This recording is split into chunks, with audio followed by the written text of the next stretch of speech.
वक्रतुण्ड महाकाय सूर्यकोटि समप्रभ निर्विघ्नं कुरु मे देव सर्वकार्येषु सर्वदा। ॐ गणपतये नमो नमः। श्रीसिद्धिविनायक नमो नमः। अष्टविनायक नमो नमः। गणपति बाप्पा मोरया। ॐ गणपतये नमो नमः। श्रीसिद्धिविनायक नमो नमः। अष्टविनायक नमो नमः। गणपति बाप्पा मोरया। ॐ गणपतये नमो नमः। श्रीसिद्धिविनायक नमो नमः। अष्टविनायक नमो नमः। गणपति बाप्पा मोरया। ॐ गणपतये नमो नमः। श्रीसिद्धिविनायक नमो नमः। अष्टविनायक नमो नमः। गणपति बाप्पा मोरया।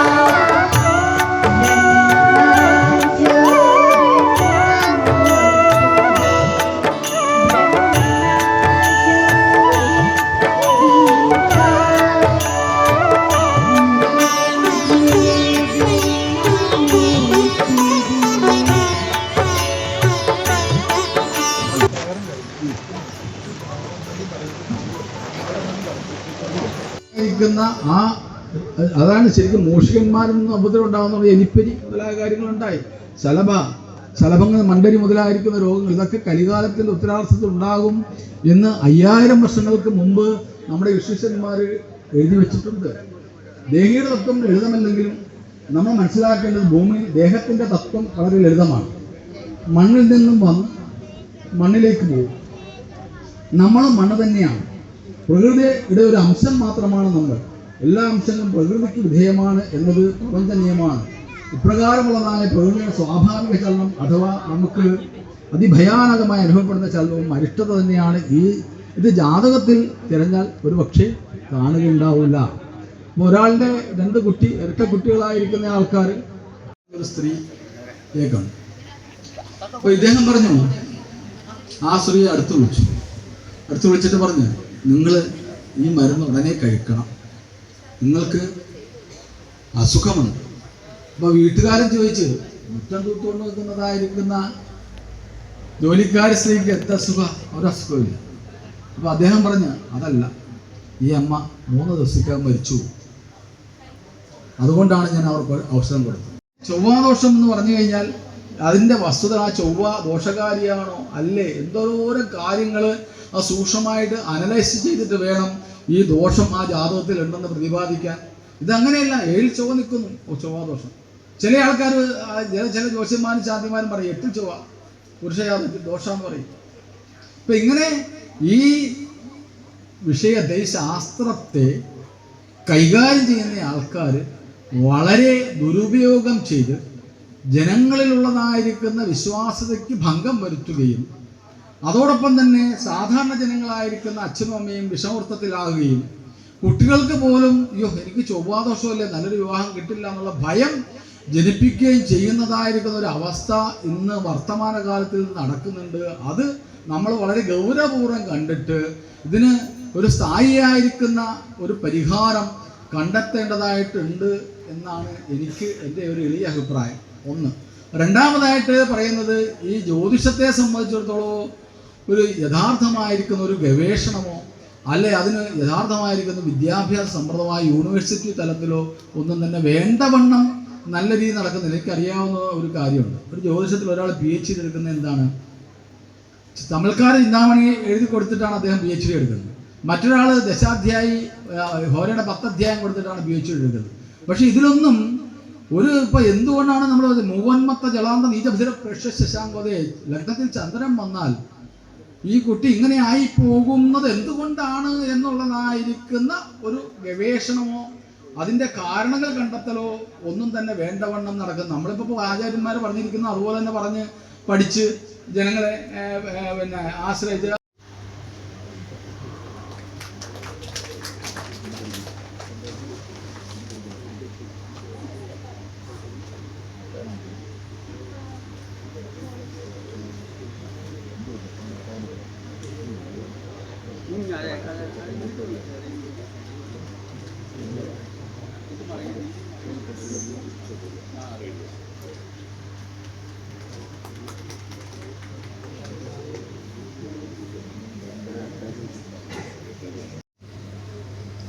അത് മറക്കാനാവാത്തൊരു വിഷയം തന്നെയാണ്. ഇവിടെ ജ്യോതിഷം എല്ലാവരും എനിക്ക് വളരെ സന്തോഷപ്പെട്ടു. എന്തായാലും ഞാൻ ഒന്നുകൂടി ഒരിക്കൽ കൂടി നന്ദി പറയാൻ ഞാൻ നിർത്തുന്നു. നന്ദി, നമസ്കാരം. നന്ദി ശ്രീ മുരളീധർ പണിക്ക്.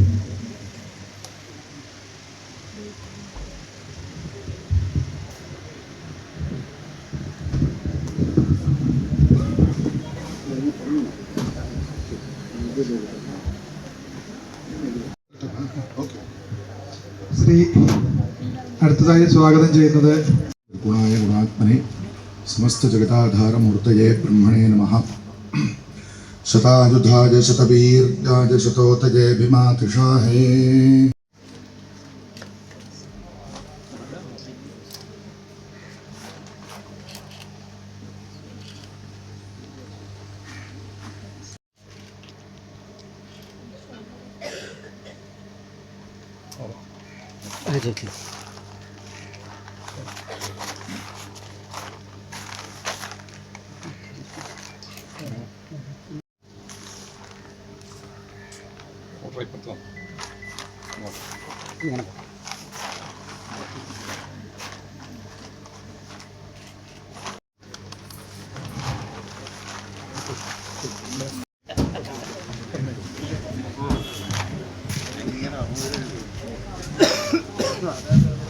അടുത്തതായി വരാഹസ്ഥിതി ഗീതം ശ്രീ അയിലൂർ അർജുൻ.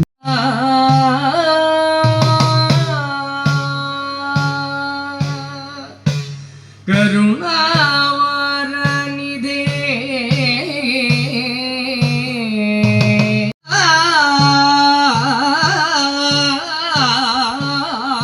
ാണൊരു ജ്യോതിഷ പണ്ഡിതനാകോ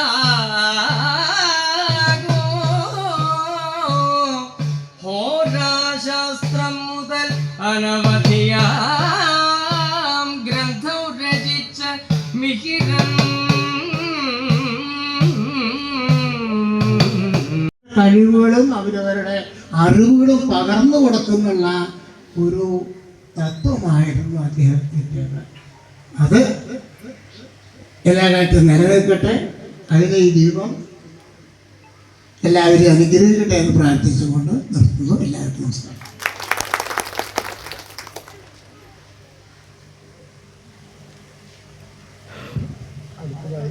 അടുത്തതായി ശ്രീ ഉണ്ണിമേനോൻ, അദ്ദേഹം നമ്മളോട് ഉദ്ഘാടനം നിർവഹിച്ചിട്ടുണ്ട്. ഉദ്ഘാടന പ്രസംഗം നടത്തുന്നതിന് ക്ഷണിച്ചു.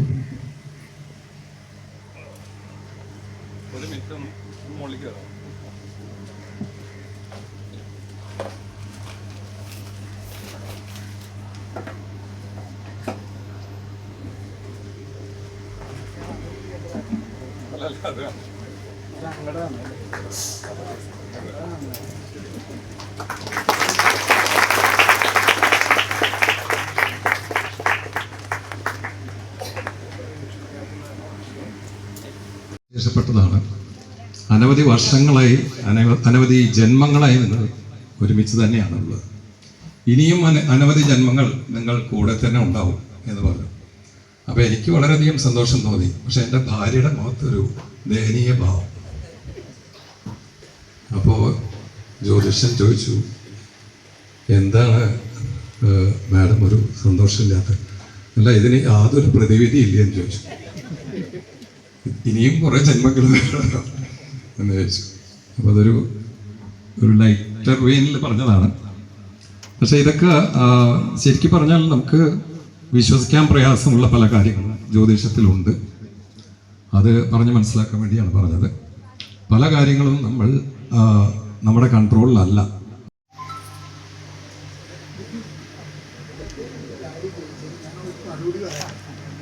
ശ്രീ കാണിക്കാട് കൃഷ്ണപുരിപ്പാട് ഒരു കാര്യം നമ്മൾ സംസാരിക്കും. ഒന്നുമില്ല, ഇപ്പം ഇദ്ദേഹം അദ്ദേഹത്തിന്റെ അടിത്തറ ഒക്കെ തന്നെ വളരെ കൃത്യമായി ശാസ്ത്രീയമായി നിർണയിച്ച മഹത് വ്യക്തിത്വമാണ്. ശരിക്കും ഇന്നിൻ്റെ സാഹചര്യത്തിൽ ജ്യോതിഷികൾക്കും ചിന്തിക്കാവുന്ന, അല്ലെങ്കിൽ ജ്യോതിഷികൾ അദ്ദേഹത്തെ കുറിച്ച് ചിന്തിക്കുമ്പോൾ ചിന്തിക്കേണ്ടതായ ഒരു വസ്തുത എന്താണെന്ന് ചോദിച്ചാൽ, പലപ്പോഴും നമ്മളുടെ ആചാര്യന്മാരെ കുറിച്ച് പറയുമ്പോൾ ഇത് കെട്ടുകഥയോ വിശ്വാസമോ മാത്രമല്ല, കൃത്യമായ ശാസ്ത്രീയതയാണ് എന്നുള്ളതാണ്.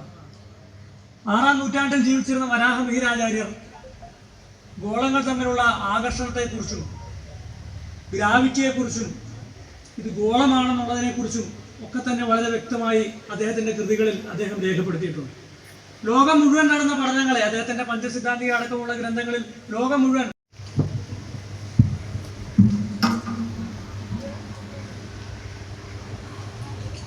ബഹുമാനായിട്ടുള്ള യോഗാധ്യക്ഷൻ ഉണ്ടാകുന്നു. പാസ്പോർട്ട് ഇല്ലാത്ത ഞാൻ ഒരാഴ്ചയ്ക്കുള്ളിൽ എമർജൻസി പാസ്പോർട്ട് എടുക്കുന്നു. 1 മാസത്തിനകം ഞാൻ സൗദി അറേബ്യയിലെ റിയാദിൽ പോയി ലാൻഡ് ചെയ്യുന്നു. അത്ഭുതകരമായി തോന്നി. സ്വന്തം ജീവിതത്തിൽ സംഭവിച്ചിട്ടുള്ള ഒരു കാര്യം. പാസ്പോർട്ട് പോലും ഇല്ലാത്ത ഞാൻ 1 മാസത്തിനകം വിദേശത്ത് പോയി ലാൻഡ് ചെയ്യുകയാണ്. അങ്ങനെ ഒട്ടേറെ അനുഭവങ്ങൾ അദ്ദേഹവുമായി ബന്ധപ്പെട്ടുണ്ടായിട്ടുണ്ട്. പക്ഷെ അതിലൊക്കെ അപ്പുറം നാട്ടുകാരൻ എന്നുള്ള നിലയ്ക്ക്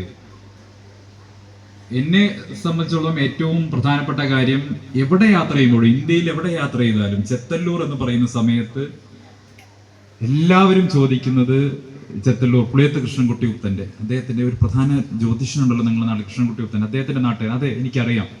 അദ്ദേഹത്തിന്റെ മകൻ എൻ്റെ സുഹൃത്താണ്, സഹോദര ബന്ധുവാണ് എന്നൊക്കെ പറയുമ്പോൾ, ഈ നാട് ഒരു കാലത്ത് ഒരുപക്ഷെ 10-40 വർഷക്കാലം മുമ്പ് സാമൂഹ്യ മാധ്യമങ്ങളില്ലാത്ത, TV ഇല്ലാത്ത, യാത്രാ സൗകര്യങ്ങളില്ലാത്ത ഒരു കാലഘട്ടത്തിൽ ഈ നാടിന്റെ പേര് രാജ്യം മുഴുവൻ പ്രശസ്തമാക്കിയത്, ലോകം മുഴുവൻ പ്രശസ്തമാക്കിയത് പുളിയത്ത് കൃഷ്ണൻകുട്ടി ഉത്തൻ എന്ന ആ മഹാമനുഷ്യനായിരുന്നു എന്നുള്ള കാര്യത്തിൽ ഞങ്ങൾക്കാർക്കും ഒരു സംശയം.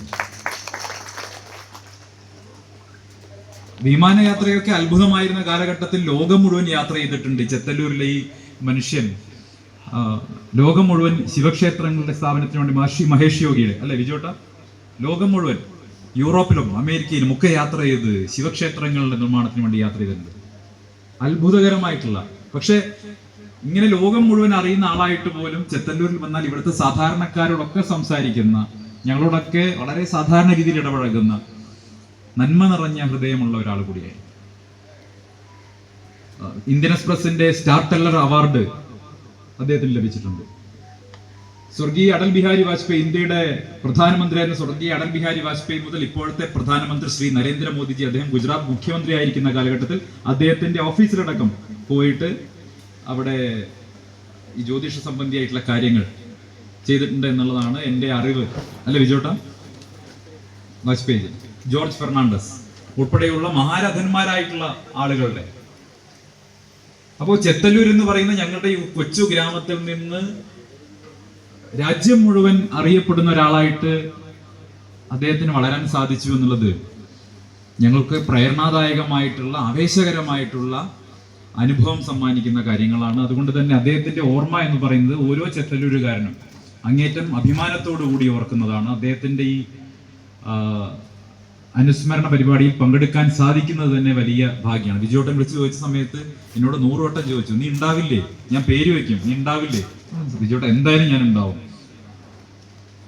അപ്പൊ വലിയ ഭാഗ്യമാണ്. ഇന്നിപ്പോ വേദി ഡോക്ടർ നന്ദു അദ്ദേഹം നല്ല ഗായകനാണ്, ഞാൻ ചികിത്സകനാണ്, അപ്പം അതിനേക്കാൾ നല്ല ഗായകൻ കൂടിയാണ് അദ്ദേഹം. അതിനേക്കാൾ നല്ലെന്ന് പറയുന്നത്, പക്ഷെ അദ്ദേഹത്തിന്റെ ചികിത്സയേക്കാൾ കൂടുതൽ ഞാൻ ഇഷ്ടപ്പെടുന്ന അദ്ദേഹത്തിന്റെ ഗാനമാണ്, പാട്ടുകളാണ്. അദ്ദേഹത്തിന്റെ വീട്ടിൽ പോയി കഴിഞ്ഞാൽ എന്നെ കൊണ്ട് വലിയ ശല്യമാണ്. ഞാനൊരു 3 മണിക്കൂറും 4 മണിക്കൂറൊക്കെ ഇരുത്തി പാടിക്കും ചിലപ്പോ. അപ്പോ അങ്ങനെയുള്ള ഒരു 2 ഗായകർ, അതുല്യ ഗായകരുണ്ട്. ഇപ്പോഴത്തെ അധ്യക്ഷ സ്ഥാനത്തിരിക്കുന്നത് കേരളം മുഴുവൻ, രാജ്യം മുഴുവൻ ആദരിക്കുന്ന ഒരു പണ്ഡിത ശ്രേഷ്ഠനാണ്. ജ്യോതിഷ രംഗത്തും വലിയ എല്ലാ രംഗങ്ങളിലുമൊക്കെ പ്രാധാന്യമുള്ള ഒരു വലിയ പണ്ഡിതനാണ്. ഇപ്പുറത്ത് നമ്മുടെ രാജ്യത്തിന്റെ ഭരണഘടനയെ നിയമത്തെയൊക്കെ ഉയർത്തിപ്പിടിക്കുന്ന ഒരു നിയമജ്ഞയാണ് ഇപ്പുറത്തിരിക്കുന്നത്. സ്വാഭാവികമായിട്ടും ഇന്നത്തെ കാലഘട്ടത്തിൽ ഉയർന്നു വരുന്ന ഒരു വലിയ പ്രശ്നം എന്ന് പറയുന്നത്, നമ്മുടെ രാജ്യത്തെ സംബന്ധിക്കുന്ന വലിയൊരു പ്രശ്നം എന്ന് പറയുന്നത്, നമ്മുടെ രാജ്യം ഭാരതം അതൊരൊറ്റ രാജ്യമല്ല, മറിച്ച് ദക്ഷിണ ഭാരതവും ഉത്തര ഭാരതവും 2 രാജ്യങ്ങളാണെന്ന് പറഞ്ഞ് രാജ്യത്തെ വിഘടിപ്പിക്കാൻ നടക്കുന്ന ഒരു വലിയ പരിശ്രമം നടക്കുന്നുണ്ട്. ഒരു വലിയ പരിശ്രമം. കേരളം വേറെയാണ്, വേറെ രാജ്യമാണ്. തമിഴ്നാട് വേറെ രാജ്യമാണ്, അല്ലെ? ആ രീതിയിൽ രാജ്യത്തെ വിഘടിപ്പിക്കാനുള്ള വലിയ പരിശ്രമം ഉത്തരവാദിത്തപ്പെട്ട സ്ഥാനങ്ങളിൽ നിന്ന് പോലും നടക്കുന്ന ഒരു കാലഘട്ടത്തിലാണ് നമ്മൾ ജീവിക്കുന്നത്. പക്ഷെ ഭാഗ്യമെന്ന് പറയട്ടെ ഇന്ന് അങ്ങനെ രാജ്യത്തെ വിഘടിപ്പിക്കാൻ നടക്കുന്ന ഒരു ശക്തികൾക്കും 1 ഇഞ്ച് സ്ഥലം പോലും അനുവദിക്കില്ല എന്ന് ദൃഢപ്രതിജ്ഞയെടുത്ത ഒരു രാഷ്ട്രനായകൻ നമ്മുടെ രാജ്യത്തുണ്ട് ഉള്ളത് കൊണ്ട് അത്തരത്തിലുള്ള വിഘടനവാദ ശക്തികൾക്കൊന്നും ഇവിടെ വലിയ പ്രസക്തി ഇപ്പൊ ഇല്ല. ഞാൻ പറഞ്ഞു വരുന്നത്, നമ്മുടെ രാജ്യത്തെ, ഭാരതത്തെ ഒരുമിപ്പിക്കുന്നതിൽ നിർണായകമായിട്ടുള്ള പങ്കുവഹിക്കുന്ന 3 മേഖലയിൽ നിന്നുള്ള പ്രഗത്ഭരാണ് ഇരിക്കുന്നത്. ഒന്ന് സംഗീതം, ഒന്ന് ജ്യോതിഷം, ഒന്ന് നിയമം. നമ്മുടെ രാജ്യത്തെ ഒരുമിപ്പിക്കുന്ന 3 പ്രധാനപ്പെട്ട ഇൻഗ്രീഡിയൻസ് ആണ്. എല്ലാ കാലത്തും അങ്ങനെയാണ് ഉണ്ടായിട്ടുള്ളത്. സംഗീതം, ആസേതു ഹിമാചലം ഈ ഭാരതത്തെ ഒരുമിപ്പിക്കുന്നതിൽ സംഗീതത്തിന് വലിയ പങ്കുണ്ട്, അല്ലേ? നമ്മുടെ രാജ്യത്തിന്റെ ഓരോ ഭാരതം എന്ന വാക്കിൽ പോലും സംഗീതമുണ്ട്. ആസേതു ഹിമാചലം ഈ രാജ്യത്തെ ഒരുമിപ്പിക്കുന്നതിൽ സംഗീതത്തിനുള്ള പ്രാധാന്യം അത് വളരെ വലുതാണ്. മറ്റൊന്ന് ജ്യോതിഷം. എത്രയോ കാലങ്ങളായി ഇവിടെ വരാഹമിഹിരന്റെ പറഞ്ഞു ഗുപ്ത സാമ്രാജ്യത്തിന്റെ അതുമല്ലെങ്കിൽ അതിനു മുൻപ് എത്രയോ കാലഘട്ടങ്ങളായി ഈ രാജ്യത്ത്, ഭാരതത്തിൽ രാമേശ്വരം മുതൽ അങ്ങ് കാശ്മീർ വരെ, ലഡാക്ക് വരെയുള്ള എല്ലാ ഭാഗങ്ങളിലും ഒരേ ഗ്രന്ഥത്തെ ആശ്രയിച്ചുകൊണ്ടാണ് ജ്യോതിഷ പണ്ഡിതർ പ്രവചനങ്ങൾ നടത്തുന്നത്. എല്ലാ രാജസദസ്സുകളിലും ജ്യോതിഷ പണ്ഡിതരുണ്ടായിരുന്നു, സംഗീതജ്ഞരുണ്ടായിരുന്നു. അതിനുമപ്പുറം ഭരണം നടത്തുന്നത് നിയമം ഉപയോഗിച്ചുകൊണ്ടാണ്, ഭരണഘടന ഉപയോഗിച്ചുകൊണ്ടാണ്. ഈ മുഴുവൻ സംഗീതമാവട്ടെ, ജ്യോതിഷമാകട്ടെ, നിയമമാകട്ടെ, അതിനെല്ലാം ഏറെക്കാലം നമ്മുടെ രാജ്യം ഭരിച്ച കൊളോണിയൽ വൈദേശിക ശക്തികളുടെ കൈകളിലായിരുന്നു ഇതെല്ലാം. അല്ലെങ്കിൽ അവരാൽ അടിച്ചമർത്തപ്പെട്ടിരുന്നെങ്കിൽ, ഞാൻ നേരത്തെ സൂചിപ്പിച്ചതുപോലെ പുതിയൊരു രാഷ്ട്രനായകൻ വന്നപ്പോൾ നമ്മുടെ നിയമം പോലും ഇന്ത്യൻ പീനൽ കോഡിൽ നിന്ന് മാറി ഭാരതീയ ന്യായ സംഹിതയായി മാറിയ ഒരു കാലഘട്ടത്തിലാണ് ഞാനും നിങ്ങളും ജീവിക്കുന്നതെന്ന് നമുക്ക് അഭിമാനത്തോടു കൂടി പറയാൻ സാധിക്കും. എല്ലാ രംഗങ്ങളിലും ആ മാറ്റം വന്നിട്ടുണ്ട്. എനിക്കിതിൽ കൂടുതൽ വ്യക്തമാക്കി പറയാൻ സാധിക്കില്ല, കാരണം സദസ്സ് ഇങ്ങനെ ഒരു സദസ്സായതുകൊണ്ട്. അതുകൊണ്ട് തന്നെ ജ്യോതിഷമാണെങ്കിലും സംഗീതമാണെങ്കിലും നിയമമാണെങ്കിലും ഒക്കെ അതിൻ്റെയൊക്കെ ഒരു ഭാരതീയ പരിപ്രേക്ഷ്യമാണ്. ആ ഭാരതീയ പരിപ്രേക്ഷ്യം ഇപ്പോൾ ഉണ്ട്. ഭാരതം വീണ്ടും ഒരു വിശ്വഗുരുവായി മാറുന്നതിൻ്റെ കാഴ്ചകളാണ് നമ്മൾ അഭിമാനത്തോടു കൂടി കാണുന്നത്. കഴിഞ്ഞ ദിവസം നമ്മുടെ ബഹുമാനായിട്ടുള്ള പ്രധാനമന്ത്രി ഉക്രൈനിലെ യുദ്ധഭൂമിയിൽ പോയി ഉക്രൈനിയൻ പ്രസിഡന്റുമായി സംസാരിക്കുന്ന ദൃശ്യങ്ങൾ കണ്ടിട്ടുണ്ടാകും. 2 വർഷക്കാലമായി ലോകത്തെ മുൾമുനയിൽ നിർത്തുന്ന ഒരു യുദ്ധഭൂമിയാണ്. ലോകത്ത് മറ്റൊരു രാഷ്ട്ര നേതാവിനും ഒരു സമാധാനം കണ്ടെത്താൻ സാധിക്കുന്നില്ല. അവിടെയാണ് ഭാരതത്തിന്റെ, നമ്മുടെ രാഷ്ട്ര സേവകന്, പ്രധാന സേവകന് ലോകത്തെ മുഴുവൻ ബാധിക്കുന്ന ഒരു സങ്കീർണമായ പ്രശ്നത്തിൽ ഇടപെടാനും അതിന് പരിഹാരം കണ്ടെത്താനുമുള്ള ദൗത്യം അത് ഏറ്റെടുക്കുന്നുണ്ട്. ഒരുപക്ഷെ ലോകം പണ്ട് പറഞ്ഞിരുന്ന പോലെ ഭാരതം ഒരു വിശ്വഗുരുവിലേക്കുള്ള, പണ്ട് ഭാരതം വിശ്വഗുരുവായിരുന്നെങ്കിൽ വീണ്ടും ഒരു വിശ്വഗുരുവായിട്ട് ഭാരതം ഉയരുന്ന അവിസ്മരണീയമായ മുഹൂർത്തങ്ങളിലൂടെ നമ്മൾ കടന്നു പോവുകയാണ്. അതിന് ആ പ്രയാണത്തിൽ തീർച്ചയായിട്ടും നമ്മുടെ പാരമ്പര്യങ്ങൾ, നമ്മുടെ ആചാരങ്ങൾ, നമ്മുടെ വിശ്വാസങ്ങൾ, അതിനൊക്കെ പരമപ്രധാനമുണ്ട്. യോഗ നമുക്കറിയാം, ഏറ്റവും പ്രധാനപ്പെട്ട കാര്യമാണ് യോഗ. ഇന്ന് ലോകത്തിലെ ഐക്യരാഷ്ട്രസഭ ഒരു പ്രമേയം അവതരിപ്പിച്ചപ്പോൾ ലോകത്തെ ഏറ്റവും അധികം രാജ്യങ്ങൾ ഒന്നിച്ചു ചേർന്ന ഒരു പ്രമേയം പാസ്സാക്കിയത് അന്താരാഷ്ട്ര യോഗാ ദിനത്തിന് വേണ്ടിയാണ്. ലോക ചരിത്രത്തിലെ ഏറ്റവും പ്രധാനപ്പെട്ട സംഗതിയാണ്. ഇന്ന് സൗദി അറേബ്യ പോലെയുള്ള മുസ്ലിം രാജ്യങ്ങൾ പോലും അന്താരാഷ്ട്ര യോഗാ ദിനം ആചരിക്കുകയാണ്. അങ്ങനെ നമ്മുടെ ഭാരതത്തിൻ്റെതായ എല്ലാ കാര്യങ്ങളെയും ലോകം മുഴുവൻ ഇന്ന് ഏറ്റെടുക്കുന്നു. സംഗീതമൊക്കെ സോഫ്റ്റ് പവറാണ്, സോഫ്റ്റ് പവർ എന്നാ പറയുക. ഈ സംഗീതം, ബോളിവുഡ് സിനിമകൾ, ഇതൊക്കെ സോഫ്റ്റ് പവറുകളാണ്. ഈ സോഫ്റ്റ് പവർ ഉപയോഗിച്ചുകൊണ്ട് ലോകത്തെ ഭാരതം കീഴടക്കുക എന്ന് പറഞ്ഞാൽ ആ പ്രയോഗം തെറ്റായി പോകും. ലോകത്തിന് മേൽ ഭാരതത്തിന്റെ സ്വാധീനം വർദ്ധിച്ചുകൊണ്ടിരിക്കുന്ന ഈ മഹത്തായ കാലഘട്ടത്തിൽ തീർച്ചയായിട്ടും പുളിയത്ത് കൃഷ്ണൻകുട്ടി ഗുപ്തനെ പോലെയുള്ള ഗുരുക്കന്മാരുടെ സ്മരണകൾ പുതുക്കപ്പെടേണ്ടതാണ്. ആ ഗുരുക്കന്മാരുടെ സ്മരണകൾ നമുക്ക് എപ്പോഴും ആവേശം നൽകുന്നതാണ്. ആ ഗുരുക്കന്മാരുടെ അനുഗ്രഹമാണ് നമുക്ക് മുന്നോട്ടുള്ള പ്രയാണത്തിൽ ശക്തിയാകുന്നത് എന്ന് മാത്രം പറഞ്ഞുകൊണ്ട് അദ്ദേഹത്തെ ഒരിക്കൽ കൂടി സ്മരിച്ചുകൊണ്ട് അദ്ദേഹത്തിന്റെ പാതാരബിന്ദങ്ങൾ, അദ്ദേഹത്തിന്റെ ഓർമ്മകൾക്ക് മുന്നിൽ നമസ്കരിച്ചുകൊണ്ട് ഞാൻ അവസാനിപ്പിക്കുന്നു. വന്ദേ മാതരം. കാണിപ്പയ്യൂർ കൃഷ്ണൻ നമ്പൂതിരി.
മൂന്ന് മാസത്തോളം സമയമെടുത്ത് ഈ വരാഹമിഹിറിൻ്റെ കഥ ആട്ടക്കഥയായി ശ്ലോകരൂപേണ തയ്യാറാക്കി തന്നിട്ടുള്ളത്.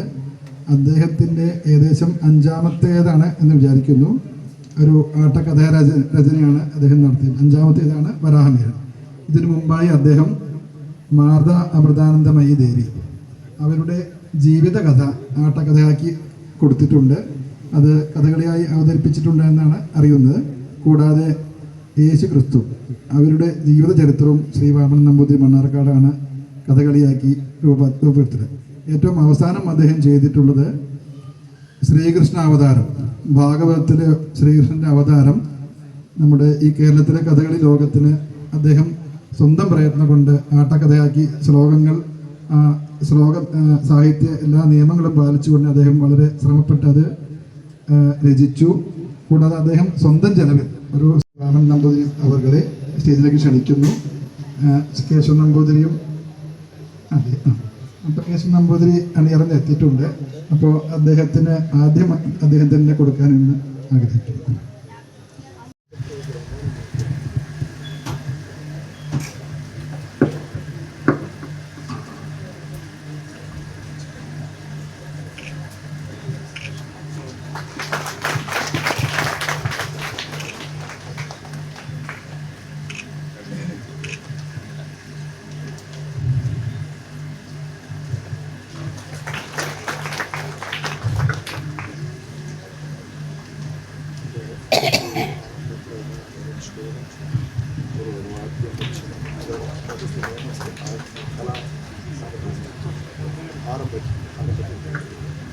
അതുകൂടി സഫലമാകട്ടെ എന്ന് നമുക്ക് പ്രാർത്ഥിക്കാം. അദ്ദേഹത്തെ 6ാമതൊരു കഥകളി കൂടി അദ്ദേഹത്തിൻ്റെ മനസ്സിൽ സാഫല്യം അദ്ദേഹം ഭഗവാൻ അനുഗ്രഹിക്കുന്നത് പ്രാർത്ഥിക്കുന്നു.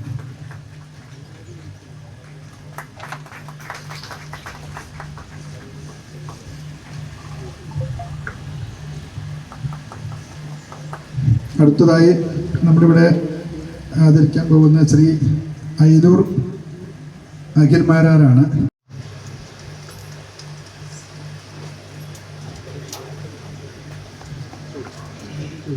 മാന്യ പ്രേക്ഷകരോട് ഒരു വിനീതമായ അപേക്ഷ.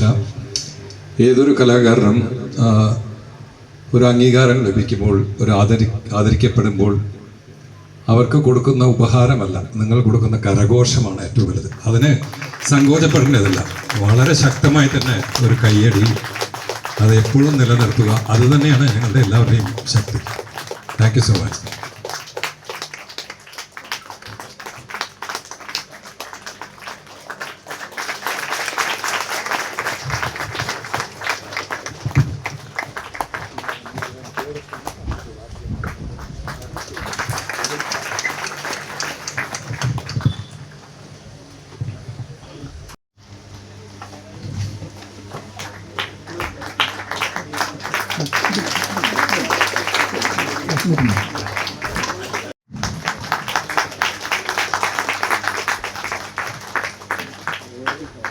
നമ്മുടെ ഈ കഥയിൽ ദൂതന്റെ വേഷം ചെയ്യുന്നത് വിക്രമാദിത്യ രാജാവിന്റെ ദൂതന്റെ വേഷം ചെയ്യുന്ന കലാമണ്ഡലം ആഷിഖാണ്.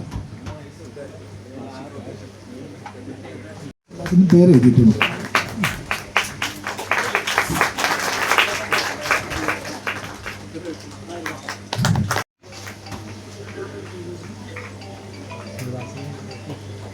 കലാമണ്ഡലം ശിവദാസ് ശ്രീ ഉണ്ണിമേനോൻ അവர்கள் ഗുജറാത്തിൻ്റെ ഉപകാരം നൽകി.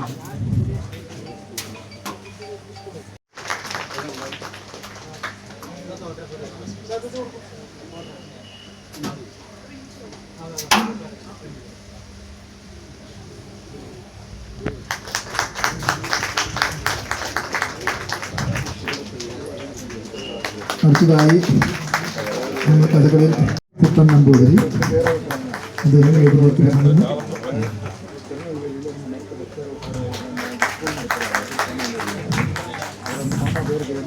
സദനം ശിവദാസേട്ടൻ ഒരു മൃത്യുഞ്ജയ മന്ത്രം ചൊല്ലുന്നുണ്ട് ഇന്ന് വൈകിട്ട്, എല്ലാവരും കേൾക്കാം.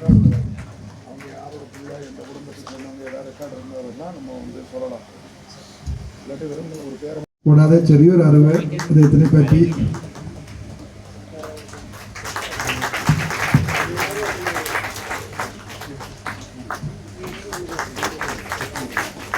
അദ്ദേഹം കൊട്ടിയൂർ നിർദ്ദേശങ്ങൾ തെളിവായി ബലരാമന്റെ കഥയ്ക്ക് അദ്ദേഹം സജീവമായി പങ്കെടുക്കുന്നുണ്ട്. അദ്ദേഹത്തിനെയും ഈ വേദിയിലേക്ക് ജ്യോതിഷകാലത്തിൽ ഉപകാരം സ്വീകരിക്കാനായി ക്ഷണിക്കുന്നു.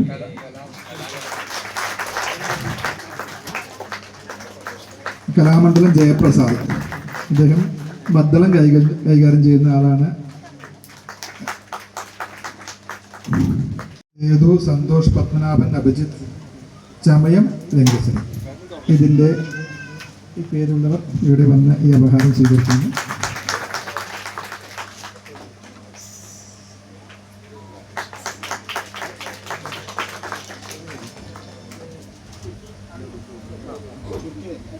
ചുട്ടി അണിയറ പ്രവർത്തനം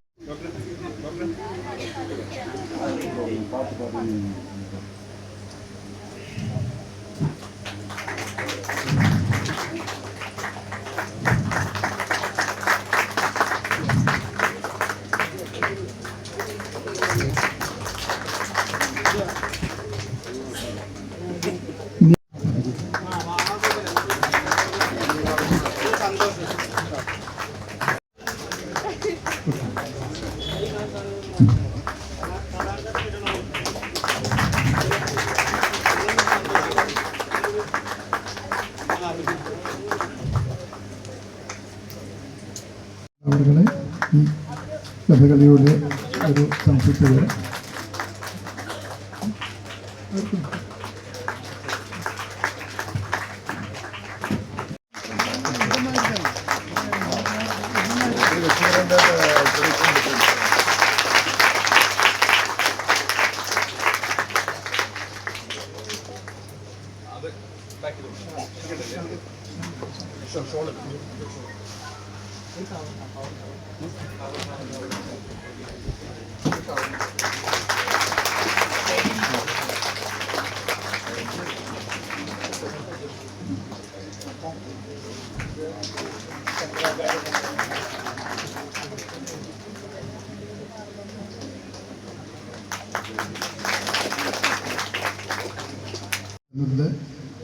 അവർക്ക് നന്ദി എങ്ങനെ നന്ദി പറയണമെന്ന് എനിക്കറിയില്ല, എങ്കിലും അവരുടെ സന്മനസ്സിന് നന്ദി പറയും.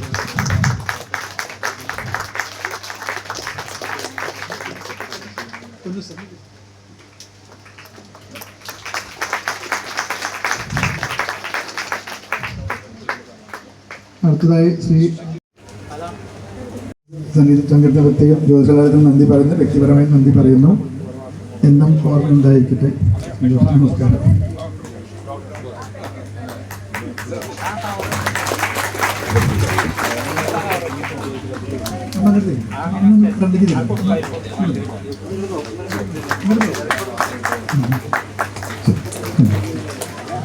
വയനാട്ടിൽ ഒരു പഞ്ചാംഗം സ്വീകരിക്കണം.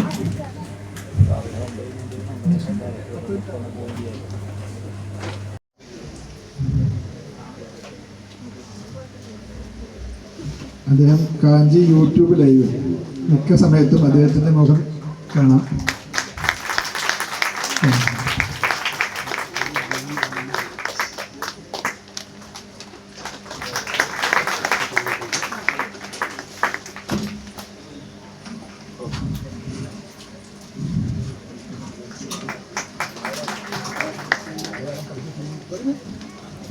അച്ഛൻ്റെ കൃഷ്ണകുട്ടികുപ്തൻ്റെ അനുസ്മരണ സമ്മേളനത്തിനോട് മുമ്പായിട്ട് വിജയകുമാർ എന്നോട് ആവശ്യപ്പെട്ടു, വരാഹമിഹിരൻ്റെ ഒരു കഥ ആട്ടക്കഥയായിട്ട് കഥകളിയായിട്ട് അവതരിപ്പിക്കാൻ ഒന്ന് ശരിയാക്കി കൊടുക്കാൻ പറ്റുമോ? അപ്പോൾ അങ്ങനെ ഞാനും ഈ അത്യാവശ്യം പൂജകൾ പരിഹാരക്രിയകൾ ഇതൊക്കെയാണ് എൻ്റെ പണികൾ. അതിൻ്റെ ഇടയിൽ കൂടി സമയം കിട്ടാതെ ഈ പറഞ്ഞ ഡോക്ടർ നന്ദകുമാർ, വേദിയിലും സദസ്സിലിരിക്കുന്ന മറ്റ് പ്രമുഖ വ്യക്തികളെ, എല്ലാവർക്കും എൻ്റെ നമസ്കാരം. ഞാൻ കൊടുങ്ങല്ലൂരിൽ നിന്നാണ് വരുന്നത്. അപ്പോൾ ഈ ജ്യോതിഷ പണ്ഡിതന്മാരുടെ ഒരു സമ്മേളനം ഞാൻ ശ്രീ ഉണ്ണിമേനൻ പ്രസംഗിച്ചപ്പോൾ ഞാനും അത് തന്നെ ആലോചിക്കുകയായിരുന്നു. കാരണം ഈ ജ്യോതിഷവുമായിട്ട് എനിക്ക് യാതൊരു ബന്ധവുമില്ല. കാരണം ഞാൻ നിയമമാണ് കൈകാര്യം ചെയ്യുന്നത്. അപ്പോൾ എൻ്റെ ഹസ്ബൻഡ് ചോദിച്ചു, എന്തുകൊണ്ടാണ് ഇയാളെ ഈ ഒരു സദസ്സിലേക്ക്, കാരണം താനും ജ്യോതിഷമായിട്ട് യാതൊരു ബന്ധവുമില്ലല്ലോ എന്ന് എന്നോട് ചോദിച്ചു. അപ്പോൾ ഞാനും ആലോചിച്ചു, പക്ഷേ വിജയകുമാറായിട്ടുള്ള ഒരു ബന്ധത്തിന് മുമ്പും വിജയകുമാർ ഒരിക്കൽ ഇതുപോലെ വിളിച്ചിട്ടുണ്ട്. കലയെ ചിത്തേ ശങ്കരാചാര്യമഭ്യയം കലാനാമാശ്രയം ദേവീ സാന്നിധ്യാനുഭവം സദാ സുദർശന മഹാദേവം ഗുരു സംസാരിക്കും. വിജയകുമാർ ഞാനുമായിട്ടുള്ള ബന്ധം എങ്ങനെയാണെന്ന് വെച്ചാൽ നിങ്ങൾക്ക് പലപ്പോഴും അറിയുമെന്നറിയില്ല. ഞാൻ അധികം സംസാരിക്കുന്നില്ല കേട്ടോ, 2 മിനിറ്റ് പറഞ്ഞ് നിർത്തിക്കോളാം. ആദ്യം തന്നെ പറയാം, വിജയകുമാറിന് എൻ്റെ നെയ്ബറാണ് പാലക്കാട്, അല്ലെങ്കിൽ നെയ്ബർ ആയിരുന്നു. എൻ്റെ തൊട്ടടുത്ത വീട് വാങ്ങി അവിടെ ഒരു ഓഫീസും ഇടയ്ക്ക് വന്ന് താമസിക്കുകയും ചെയ്തിരുന്നു. അങ്ങനെയാണ് വിജയകുമാറായിട്ട് എനിക്ക് മുടിയിൽ നിന്നിട്ടിട്ടു വീഴും നീർമണി തീർത്ഥമായി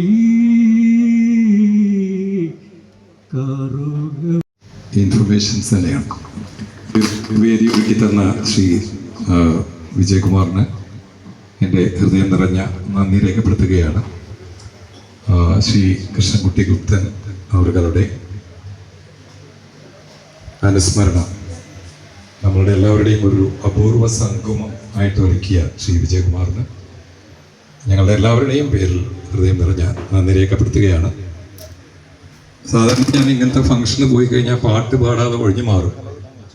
അപ്പോൾ അതിനുള്ളൊരു തന്ത്രമാണ് ഞാൻ പിന്നെ പാടാമെന്ന് പറയുന്നത്. അപ്പോൾ അപ്പോഴേക്കും സമയമാകുമല്ലോ. അപ്പോൾ ഇന്നും സമയം വളരെ അധികരിച്ചിരിക്കുന്നു അല്ലേ? പാടണോ? വിശക്കുന്നില്ലേ എല്ലാവർക്കും? എനിക്ക് വിശക്കുന്നു.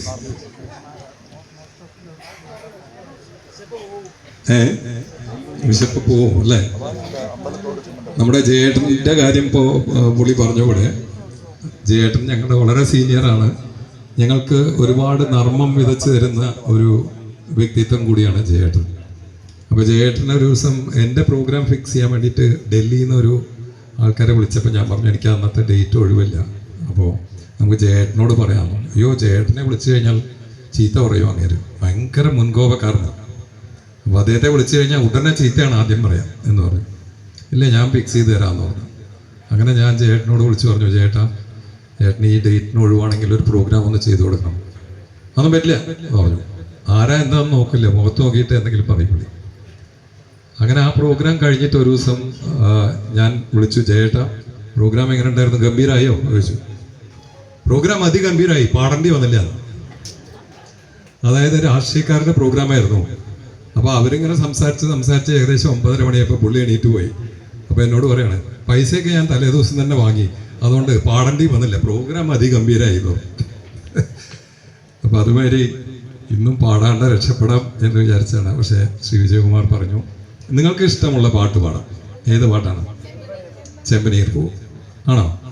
എല്ലാവർക്കും ഓക്കെ. ഈ ഗാനം ഞാൻ 2003 കമ്പോസ് ചെയ്തതും പാടിയതും അഭിനയിച്ചതും. ഈ സിനിമയുടെ പേര് സ്ഥിതി എന്നായിരുന്നു. ആ സ്ഥിതിയുടെ പ്രൊഡ്യൂസറിൻ്റെ സ്ഥിതി എന്താ എപ്പോഴൊന്നും അറിയില്ല, കാരണം ഞാനാണ് അഭിനയിച്ചത് അത്. അപ്പോൾ അതിൽ കമ്പോസ് ചെയ്തത്, പാടിയത്, അഭിനയിച്ചത്, ആ സിനിമ കണ്ടത് ഒക്കെ ഞാൻ മാത്രം. നിങ്ങൾ ആരെയും കണ്ടിട്ടുണ്ടോ സ്ഥിതി? ഇല്ലല്ലോ. അതാ ഞാൻ പറഞ്ഞത്. പക്ഷേ ഈ പാട്ട് ഇത്രയും വർഷങ്ങൾ കഴിഞ്ഞിട്ടും 2003 ഇറങ്ങിയ ഈ ഗാനം നിങ്ങൾക്ക് ഇഷ്ടപ്പെടുന്നു എന്നറിയുന്നതിൽ വളരെയധികം സന്തോഷമുണ്ട്. അകമേ നിറഞ്ഞ സ്നേഹമാം മാധുര്യം ഒരു വാക്കിനാൽ തൊട്ടു ഞാൻ നൽകിയില്ല. നിറനീലരാവിലെ കാന്തതയിൽ നിൻമിഴിയിലെ നനവൊപ്പി മായ്ച്ചതില്ല. എങ്കിലും നീ അറിഞ്ഞു എന്നിനവെന്നും നിന്നിനവറിയുന്നതായി നിന്നെ തഴുകുന്നതായി ഒരു ചെമ്പനീ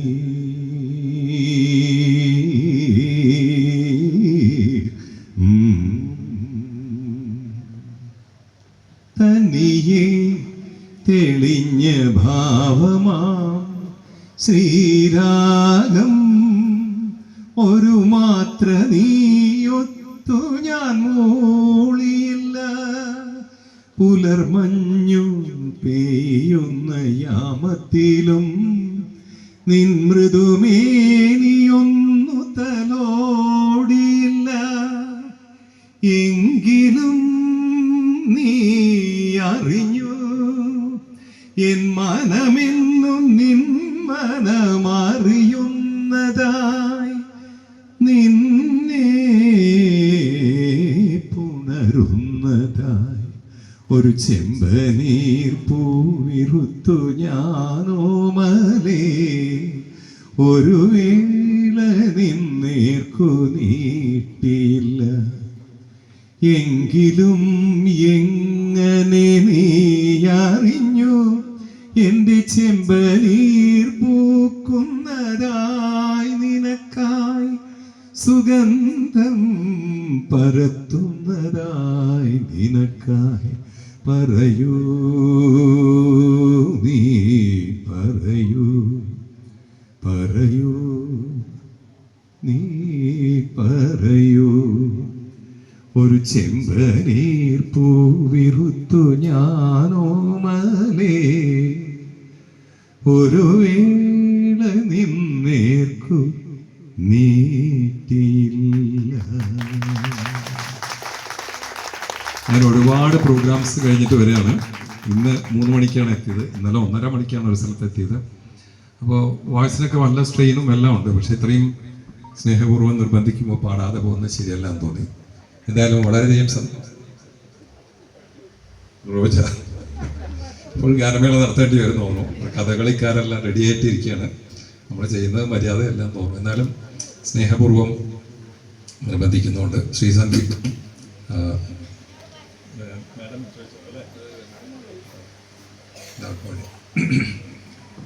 ഈ ഗാനം പാടിയിട്ട് 32 വർഷങ്ങളായി, 33 വർഷങ്ങളായെന്ന് തോന്നുന്നു, 31 വർഷം. റോജ ഇതിലെ ഒരു ഗാനം കുറച്ച് പാടാം. പെൺ ഇല്ലാതെ ഊരിലെ അടിയാൻ പൂ കേൾപ്പതില്ലേ, പെൺ ഇല്ലാതെ ഊരിലെ കൊടിതാൻ பூ பூத்ததில்லை, உன் புடவை முந்தானை சாய்ந்ததில் இந்த பூமி பூ பூத்தது, மலர் மஞ்சம் சேராத பெண்ணிலா எந்தன் மார்போடு வந்தாடுதோ, புது வெள்ளை மழை இங்கு பொழிகின்றது, இந்த கொள்ளை நிலா உடல் நனைகின்றது, இங்கு சொல்லாத இடம் கூட குளிர்கின்றது, மனம் சூடான இடம் தேடி அலைகின்றது, புது வெள்ளை மழை இங்கு பொழிகின்றது, இந்த கொள்ளை நிலா உடல் நனைகின்றது. Thank you. ഒരിക്കൽ കൂടി ശ്രീ വിജയകുമാറിനും അദ്ദേഹത്തിൻ്റെ കുടുംബത്തിനും എല്ലാവിധ ആശംസകളും നന്മകളും നേരുന്നു. സസ്നേഹം, സവിനയം, Manimenon. Shri Ramanaji, thank you so much for your wonderful speech. We really enjoyed it. Tamil நல்லா பேசுவேன். தமிழ் அந்த தமிழில் ஸ்பீச் கேட்குறது ஒரு வித்தியாசமான ஒரு இதுதான்.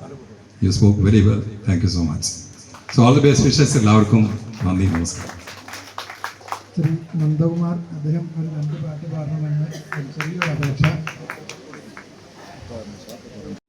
പുലരിയിൽ തിരുവാകച്ചാർത്തു ഞാൻ ഓർത്തുപോകും ഒരു പീലിയെങ്ങാനും കാണുമ്പോഴവിടുത്തേ